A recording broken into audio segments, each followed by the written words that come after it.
What do praying mantises and computer viruses have in common?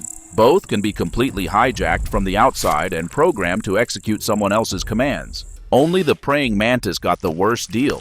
Its puppeteer lives right inside its body, can grow up to 2 feet long, and at the right moment will force its host to jump into water. Who's capable of such ruthless enslavement? Today you'll learn about the most terrifying parasites on the planet, which turn their victims into obedient zombies. You'll understand how a worm makes a praying mantis jump into water, why a mollusk discards its own body, and how a barnacle turns a male crab into a caring mommy.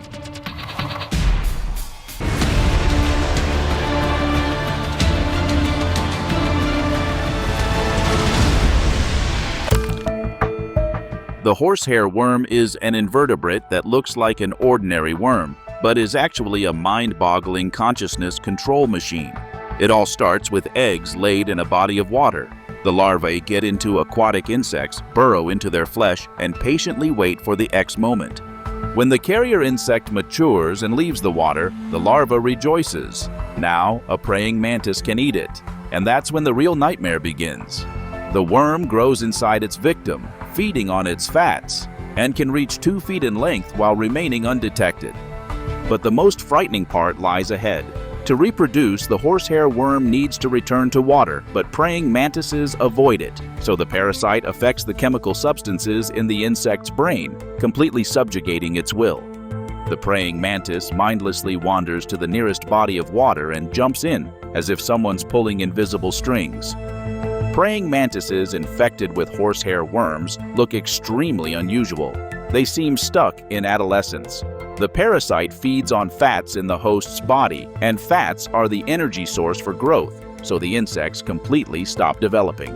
Even adult infected praying mantises and crickets look more like juveniles. They have shorter legs and wings, altered antennae, and if you put a healthy and sick insect side by side, the difference is striking. Meanwhile, the worm inside can grow up to 2 feet, but the host itself remains miniature. It's like if an adult anaconda lived inside a child, but the child didn't increase in size. Nature has created a truly horrifying picture. Sacculina is the most cunning barnacle that has turned parasitism into high art. The microscopic larva attaches to the crab's claw, finding a joint with soft cuticle, and then does something unimaginable. What happens next is a real nightmare. Sacculina doesn't just deprive the crab of its ability to reproduce, it turns it into the perfect nanny for its own offspring. The crab begins to perceive the parasite's eggs as its own babies and selflessly cares for them.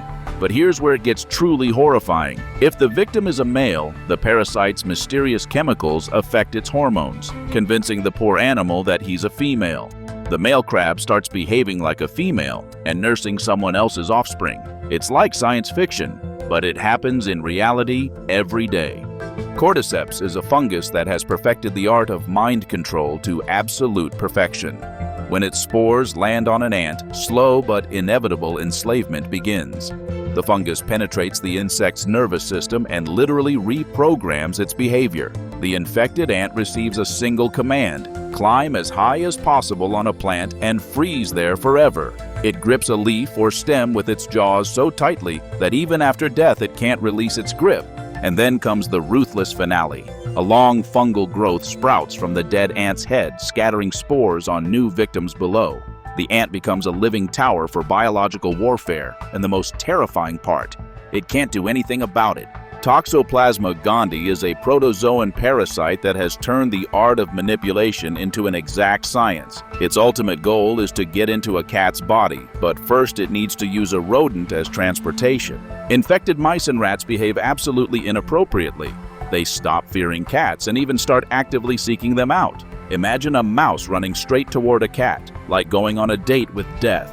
The parasite affects neural mechanisms in the rodent's brain, dulling its natural aversion to predators. The mouse thinks it's acting of its own free will, but actually, it's just a puppet in the paws of a microscopic puppeteer. And this trick has worked flawlessly for millions of years. Some parasites turn their victims into unwilling personal security guards. Scientists call this the bodyguard function, and it works truly horrifyingly. Chemicals in the brain make infected ladybug larvae twitch at the slightest danger. These convulsive movements scare away predators that might eat the parasite's offspring. The larva literally sacrifices itself, attracting enemies' attention and risking being eaten just to protect its enslavers. Imagine, a tiny creature forces you to become its guard, and you don't even understand what's happening. Your own brain betrays you, making you protect those who are destroying your life from within. It's like a nightmare, but for ladybug larvae, it's harsh reality. The sea slug Alesia marginata uses the most extreme method of fighting parasites. It discards its own body. From the outside, this looks like real decapitation, only in reverse. The mollusk literally separates its head from its torso, leaving the parasites in the old body. The process takes several hours, and after this, the creature can live as just a head for whole weeks. How is this even possible without a heart and other vital organs? The secret lies in an amazing ability to photosynthesize.